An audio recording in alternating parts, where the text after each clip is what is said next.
કોમલ, કેટલી લકી છે. તને વર્લ્ડના બેસ્ટ પેરેન્ટ્સ અને સુપર સપોર્ટિવ ભાઈ ભાભી મળ્યા છે. એક કારણ વગર હીરની વાતોમાં આવીને બધા માટે પ્રોબ્લેમ ઊભો કર્યો છે. મને બચાવવા આ લોકો પોતાનું બધું જ ગુમાવવા તૈયાર થઈ ગયા છે. મને એટલું ગિલ્ટી ફીલ થઈ રહ્યું છે. હું ચાહીને પણ કંઈ જ કરી શકું એમ નથી.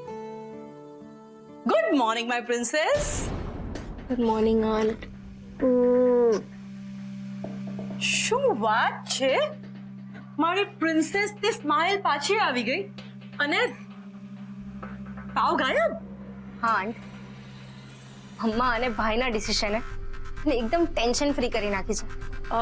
હા, ભાભીએ મને વાત કરી, પણ તને ટેન્શન ફ્રી કરવામાં એ લોકોએ લાઈફ ટાઈમ ટેન્શન સહન કરવું પડશે એ વિચારીને મને તો ધ્રુજારી આવી જાય છે.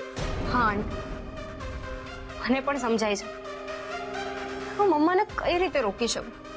એ તું જ છે કોમલ, જે આપણી ફેમિલીને બરબાદ થતા બચાવી શકે છે. જો ભાભી અને ભાઈ પોતાનું આખું એમ્પાયર બીજાના હવાલે કરી દેશે તો આરવનું શું થશે? હું કઈ સમજી નહીં આંટ. કોમલ, ફ્યુચરમાં આરવના આવનારા બાળકનું શું થશે? જો એને દાદા દાદી મમ્મી પપ્પા તરફથી કંઈ જ ન મળે અને ફ્યુચરમાં એને ખબર પડે કે એની ફિયાના કારણે એની લાઈફમાં હેપીનેસ નથી, તો આ સિચ્યુએશનને તું કઈ રીતે ફેસ કરશે કોમલ? આઈ નો આંટ, પણ તમે જ કહો, હું શું કરું? તારે શું કરવું જોઈએ એ તારો કોલ છે, પણ તારી જગ્યાએ હું હોઉં તો હું આ ફેમિલીને આ રીતે બરબાદ તો ન જ થવા દઉં. કોમલ, આપણે આ ઘરની દીકરીઓ છીએ, આપણે આ ઘરને આબાદ કરવાનું હોય, આમ બરબાદ તો ન જ કરાય. આંટ, હું પણ ઈચ્છું છું કે મમ્માએ જે કાંઈ પણ ડિસિઝન લીધું છે એ બદલી નાખે. તમે જ કહો, હું શું કરું?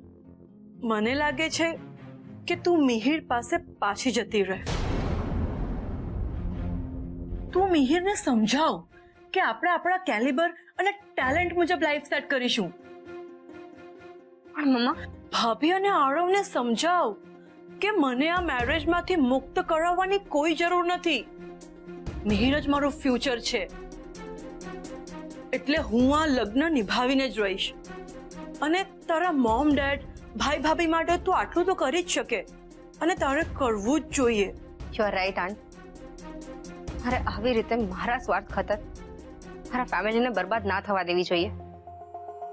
નહીંતર હું મારી જાતને ક્યારેય માફ નહીં કરી શકું. એક્ઝેક્ટલી, તે આ મેરેજ એટલા માટે કર્યા કે આ ફેમિલી બરબાદ ન થાય અને રસ્તા પર ન આવી જાય. બરાબર? બરાબર. અને જો ભાભી આ બધું આપીને તને બચાવશે તો પણ તો રસ્તા પર તો આવી જ જશે ને. આઈ નો આંટ, એટલે તમે કહો છો એ જ રીતે હું મારી જાતને મિહિરના હવાલે કરીને આપણા ફેમિલીને બચાવી લઈશ. હું તો ઈચ્છું છું જેવો મિહિરનો કોલ આવે હું એની સાથે વાત કરીને અહીંયાથી ચાલ્યા જશું, એટલે આ ચેપ્ટર કાયમ માટે ક્લોઝ થઈ જાય. That's the spirit, my princess. I'm so proud of you.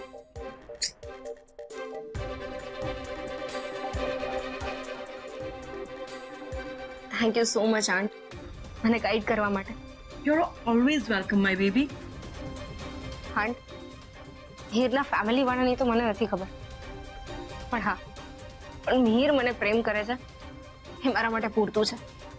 અને જ્યારે તું મિહિરને ભૂલવા લાગીશ ને ત્યારે હું તને રિમાઇન્ડ કરાવતી રહીશ કે you are made for each other. And મગજથી પણ મેડ ફોર ઈચ અધર.